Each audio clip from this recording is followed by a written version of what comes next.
Hey guys, it's Zai. Welcome back to my channel. I thought I would share my birth story sooner than later while the memories are still fresh. But because the memories are still fresh, I might get a little emotional while talking about it, so I just want to prepare you guys. I told myself not to cry, but we'll see how I react. I was writing down some notes. I didn't want to forget anything throughout this video, so as I was writing those notes, I got really emotional last night, and yeah, so anyways, my birth story isn't, I don't know, it's unique, it's beautiful, it isn't perfect.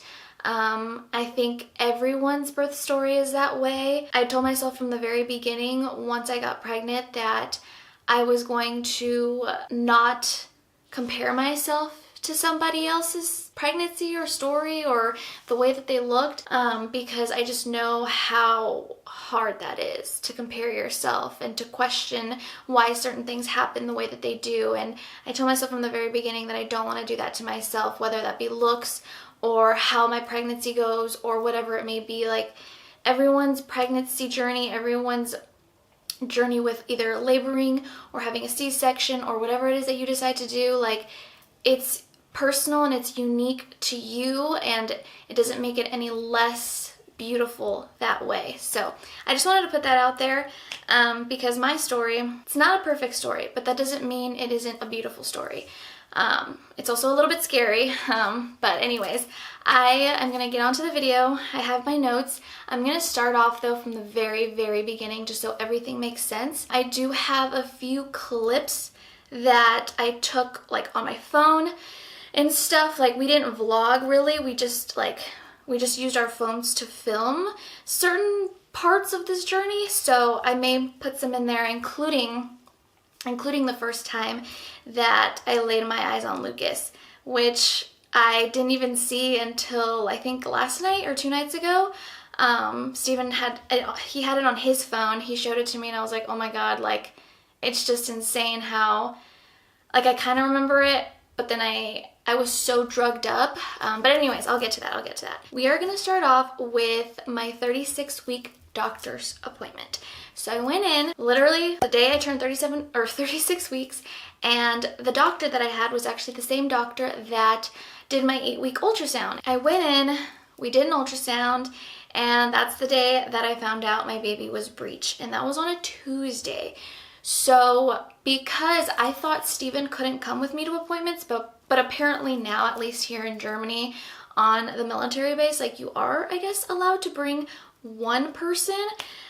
So I didn't know that at the time. So he was basically giving me all the info about how to deal with, you know, delivering a breech baby. We discussed different birth options, not necessarily birth plans, because things don't always go as planned, as you guys will notice in this video. But basically, he was talking to me about either scheduling a C-section or scheduling, it's called an ECV. It basically makes it possible for a vaginal birth.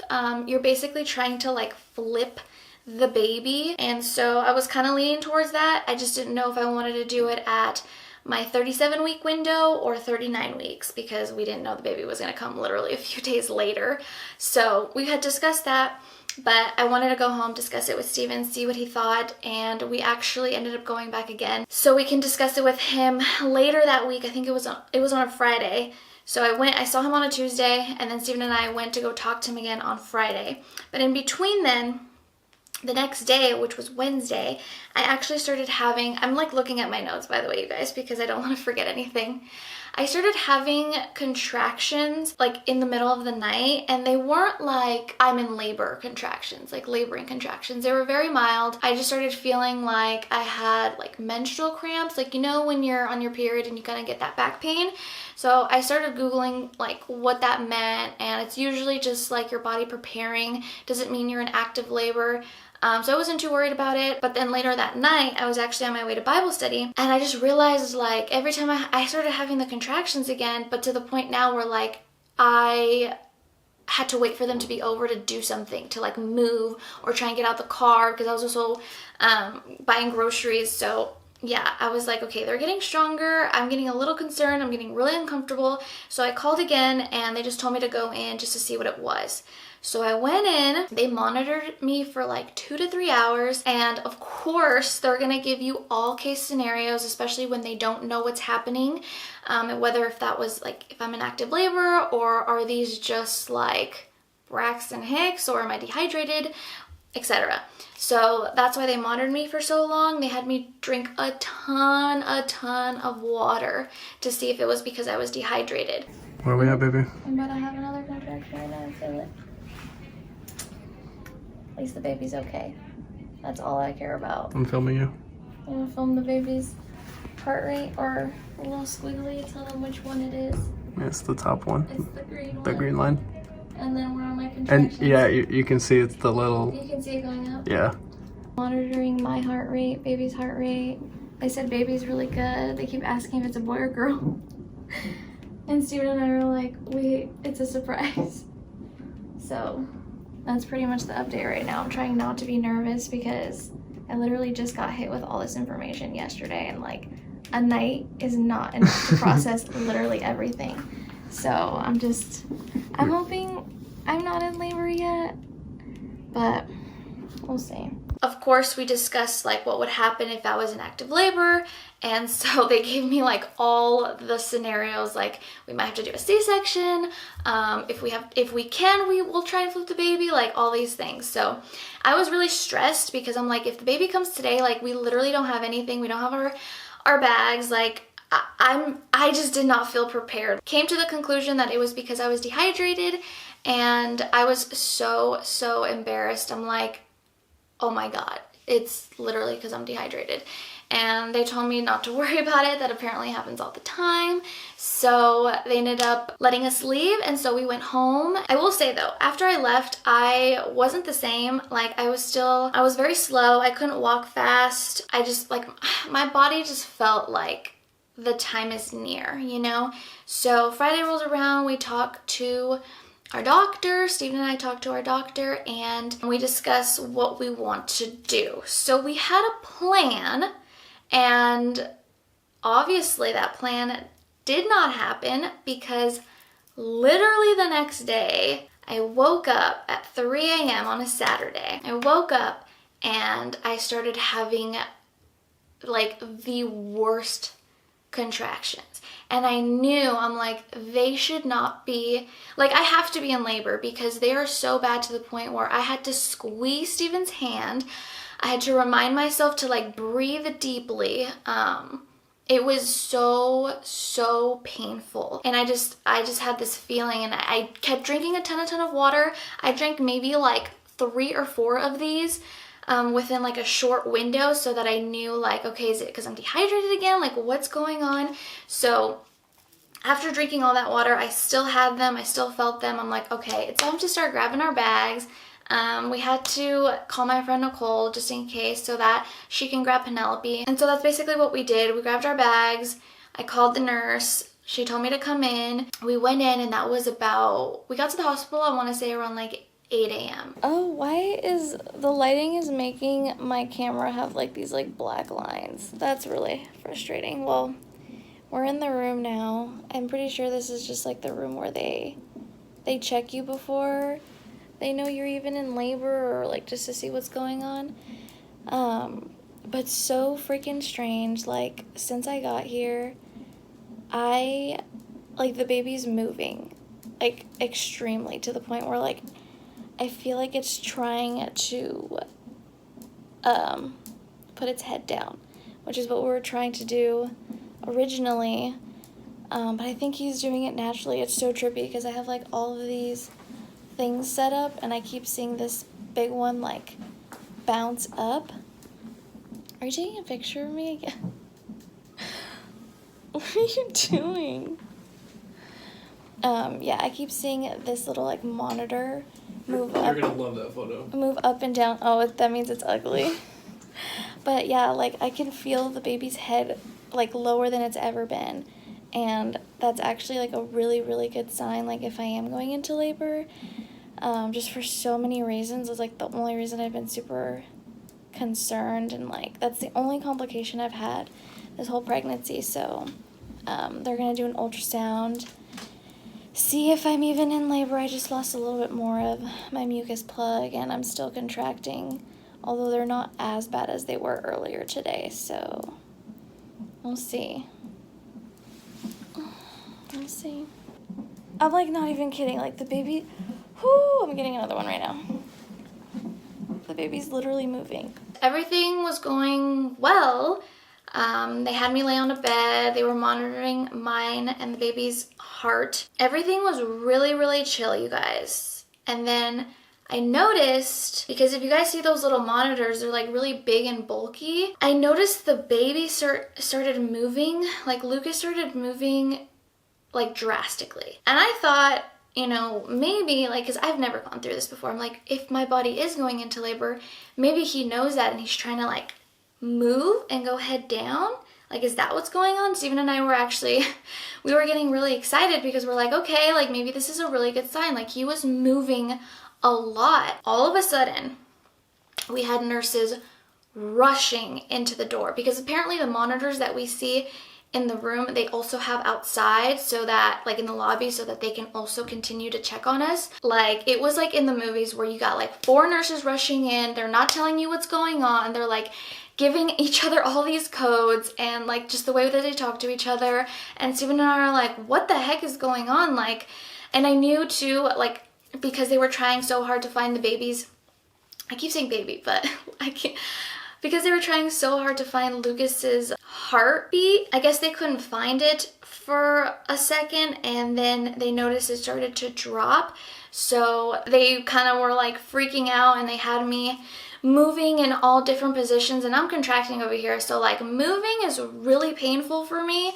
They had me move all the way to my left, all the way to my right. They actually had me go on all 4s to check to see if my cervix were opening or if I was dilating.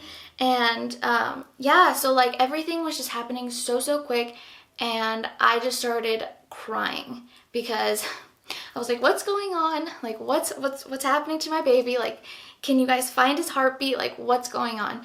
And I could not look at Steven. Like he was also I'm sure he was freaking out too. And I knew if I looked at him, I was going to just start losing it.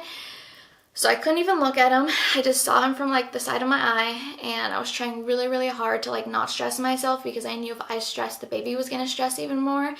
So of course I was sad because I'm like, I don't know what's going on. I want to make sure baby's okay. Like all these things were happening. So they started hooking me up with a bunch of IVs. They were talking about a emergency C-section. They finally found the baby's heartbeat again and it started to go back to normal, but then it dropped again and then it went back to normal. So what they think happened was while he was moving, he ended up like smushing the umbilical cord somehow, like whilst he was turning. So it caused him to stress out. And for a minute, when they found his heartbeat again, they almost let me go home. And at that point, like Steven and I looked at each other and we're like, no, like we're not gonna go home where we don't have these monitors to see if our baby's okay. Like I'd rather just have the C-section and get it over with and make sure he's fine. So the doctors began discussing whether or not it was a good idea for me to have a C-section, and they had to think fast because of everything that was going on. So inevitably, they decided to go ahead and do that, which I was totally okay with because I was so nervous and I just wanted Lucas to be okay. So they had me change into a gown and they were gonna give me, I think it's called a spinal, which is like, I don't want to say it's like a epidural, but it's like still in your back, but not quite the same as an epidural. Maybe similar, I don't know. I'm not a medical expert, so it's called a spinal. They gave me that. I was really nervous because things were moving really fast. And Steven was also suited up because something they had told us though before I went in is if I started stressing out or if the baby started getting stressed while, you know, they were trying to basically inject me and medicate me, or if they had to put me to sleep, that Steven was not going to be inside the room with us. So I got the spinal, and as soon as I got the spinal, I started feeling nauseous. I don't know if it was because I was just so nervous, but then the baby's heart rate dropped again. And at that point, once the baby's heart rate dropped, they didn't have enough time between letting the medicine kick in and opening me up because they just wanted to move so quickly to make sure he was okay. So then, of course, they put me to sleep. But before they did that, they wanted to make sure to see if the medicine was working because they had just put it in me. And so I guess they just kind of like start stabbing you a little bit. They already had the shield up and they asked me if I could feel it. I could, but it wasn't like a painful, like I can feel it. It was more just like, yeah, I can feel you stabbing me, but I can't, it's not painful sort of thing. And then I felt like a cutting, which again wasn't painful, but I think everyone at that point was just so freaked out. The baby's heart rate was dropping. They were like, we're not gonna risk it. We're not gonna cut you open and have you feel everything. So we're gonna put you to sleep. And I knew, I was like, okay, I'm gonna go to sleep. And next thing you know, like the baby's gonna be here. Lucas is gonna be here. And Steven and I weren't gonna be able to experience that. So I went to sleep and see, like I'm getting emotional. I had to readjust myself because I'm starting to lose feeling in my legs, but I went to sleep. I will say though, the nurses there, oh my God, they were so incredible. I'm a person that likes to be touched, and I had a nurse while they were about to give me the anesthesia. She like grabbed my face and she was like, it's gonna be okay. She was trying to soothe me, and like that pressure on my head and her talking to me so I didn't feel alone made me feel just 100 times better. I was so scared because again, it's like I don't know what's going on with the baby. Steven can't be in here now. And everything was just happening so fast. So next thing you know, I wake up and I'm being rolled into the room where Lucas and Steven are waiting for me. I asked Steven too how long in between them bringing Lucas in and I, like how much time did they have together? So I guess Lucas was alone for like 20 minutes with the doctors, and then they brought him into Steven, did skin to skin for 20 minutes, and then I came in. When I went into that room, I was so drugged up. Like I kept having to go like this with my eyes because my vision was so blurry, and I was getting so irritated because I'm like trying to see my like son, even though I didn't know if it was a boy or girl yet. But I was trying to like see, and my vision was just so blurry. And I just remember the first words Steven had said to me were, he's like, well, I guess we don't have to stress about a girl's name, because Steven and I, from the beginning, we had no idea what we were gonna name our baby if it were a girl. So as soon as he said that, he brought me the baby and I just started crying. Right. Here, let me get a family picture. Let me get a little video real quick. Come here, huh, baby. And I could hardly see him also. Like I was, again, so drugged up. I was trying so hard to adjust my eyes. And I guess one of the nurses had like snapped this photo, which is probably going to be my thumbnail for this video. And that was our very first photo. And that photo is just like so raw and so real. And I was just so in love with him. And immediately after that, they had me breastfeed him. Quickly, it all happened. Exactly. It's always best to be on the safe side. You look cute with your little hairnet, babe.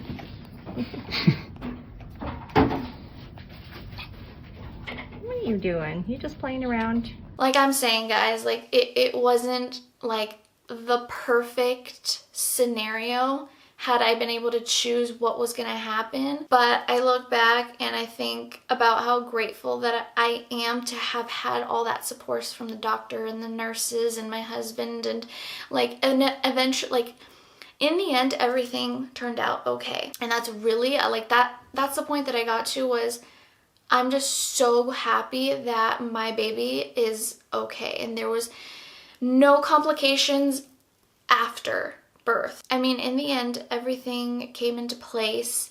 Yes, I had him early, and even then, you know, a lot of the nurses were surprised that he didn't have to stay in the NICU or anything.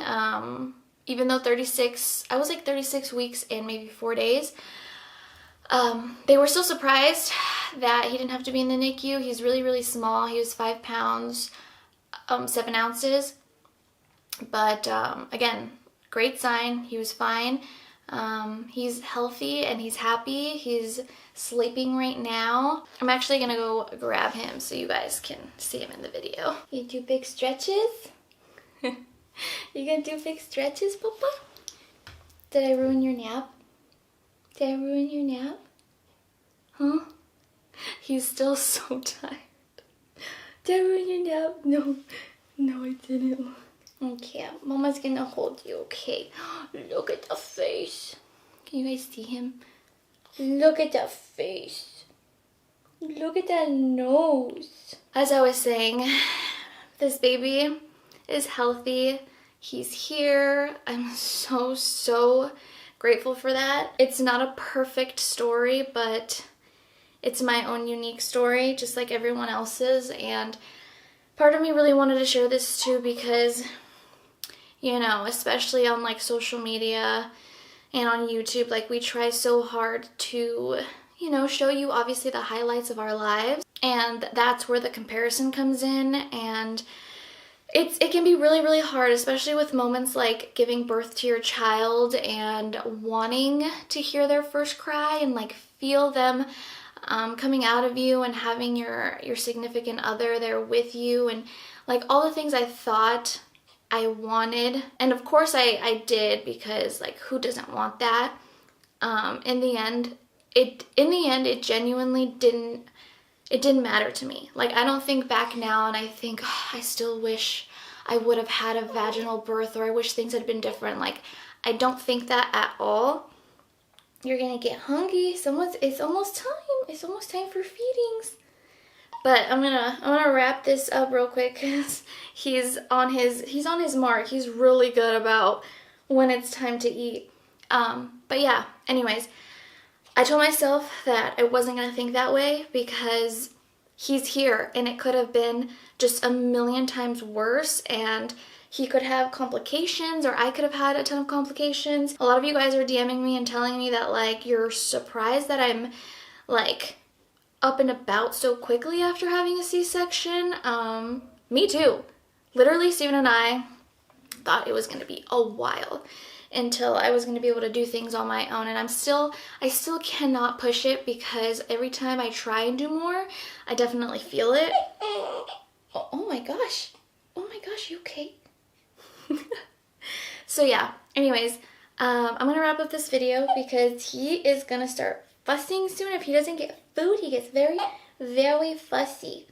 He is very fussy. He sleeps like his mom. He sleeps with his mouth open. It's so funny. I love you. I can't kiss you because I got a little bit of lip liner on, but I can touch your nose. Thank you guys for watching this video. I hope it helped some of you guys feel a little bit better, whether you are about to give birth and you're nervous about it, or you did give birth and it wasn't your perfect plan. Just know that your story is beautiful. And honestly, if you're nervous, it's really easy to say don't be, but just know that I was trying so hard to make the right decision for our baby, as far as like, do I have a C-section? Back when I thought I could have a plan, do I have a C-section? Do I flip the baby? Do I let the baby do its own thing? Like, I was putting myself in a lot of pressure in between, like having that discussion with the doctor, and in the end, it's like the baby's gonna come the way the baby wants to come, and I just learned to be okay with that because he's perfect. So that's really what matters the most, is that he's okay, and eventually Mama will get better too. We're gonna say bye now. We're gonna say bye. He always escapes his swaddle, by the way. This boy does not like to be swaddled. Alright, you guys, well, thank you again, like I said, for watching, and we will see you on our next video. Bye. Look at that face. You're not even milk drunk yet. Look at that face.